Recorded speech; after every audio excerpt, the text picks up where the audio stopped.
silently, discreetly, away from the cameras, away from the press conferences, and away from the viral video that has been viewed millions of times this week on all online social media platforms. The most decorated player in New York Liberty history, Breanna Stewart, a two-time WNBA champion and previous MVP, discreetly contacted Sophie Cunningham on Saturday afternoon and uttered the words that no one in that building had anticipated her to say. She's throwing up her hands like she ain't just damn me, boom. Lead forward and assault Sophie Cunningham, bro. Dirty play there.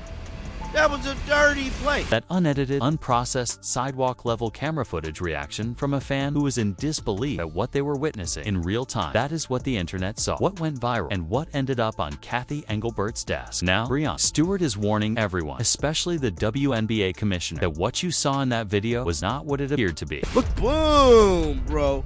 Boom! Just completely look at Breanna Stewart's face. Take note of the body language. Observe the quick turn to face the referee while raising both hands. Do you think that was an accident? Breanna Stewart responds in the affirmative. According to people familiar with the matter, was entirely accidental, she claims. She claims to have been planning a basketball play. The interaction took place, and the widely shared video turned an ordinary event into a disaster. She is now immediately presenting that point straight to Cathy Engelbert. Stewart is running out of time to prevent a reported 5-game punishment from becoming official, and it is already resting on the commissioner's desk. Look at Sophie. Sophie ain't flopped. She immediately, Breanna Stewart a big gal. Look, she ain't throw her hands up. See, there's a big difference. There was a significant, indisputable slow-motion, frame-by-frame difference between Breanna Stewart's handling of the elbow's aftermath and Sophie Cunningham's. After taking everything in, Cunningham straightened up and resumed her job without raising her hands, searching for a foul call, or acting innocent for the referee. After delivering the hit, Stewart embarked into the most extravagant demonstration of basketball naivete the Barclays Center had witnessed throughout the preseason. However, no one is connecting to this. The fact that Breanna Stewart, one of the proudest, most competitive, and most mentally tough players in this league's history, felt compelled to reach out and apologize in private, tells us a great deal about what is truly happening inside this story, which is why the apology changes everything, not because it proves the hit was accidental, nor because it automatically wins Stewart's sympathy. It indicates that she is well aware of the gravity of the situation. It indicates that the threat of suspension is genuine. Additionally, it indicates that before the first regular season game is ever played, the WNBA is going to make a choice that might completely alter the 2025 season's power structure. Now let us dissect each layer of this. We must go back to Saturday afternoon at the Barclays Center and precisely reconstruct what transpired in order to properly evaluate Breanna Stewart's apology. Consider her appeal to Cathy Engelbert and determine whether the reported 5-game suspension is appropriate or excessive, due to the fact that there are now two conflicting accounts of this tale. And in times like these, the truth always resides somewhere in the void between. The viral video depicts version 1, unfiltered, unedited, and raw. Quick, let me kill this sound because it got copyright music. You guys see that? Did y'all? And now she throwing up her hand. Footage, no broadcast polish, no editorial choices on what to show and what to omit. 17 rows up. A smartphone aimed at a basketball court captured something that the mainstream cameras absolutely missed. And what it filmed in slow motion and real time, frame by frame, is a play that has sparked more discussion than anything else during the WNBA preseason. The biomechanical reality of what that video depicts is shown here. The feet of Breanna Stewart are traveling beyond the three-point arc. She cannot lawfully make contact because she is not stationary. Instead of preparing for contact, she actively propels her full weight forward, projecting into Sophie Cunningham. Instead of defending herself, she stretches her arm away from her torso to maximize the elbow's surface area. The subsequent contact is powerful, direct, and lands right in Cunningham's chest. So this is a slow motion version of it. So as you guys can see here, just look at it. Boom, bro. Boom. Just completely look at Breanna Stewart's face.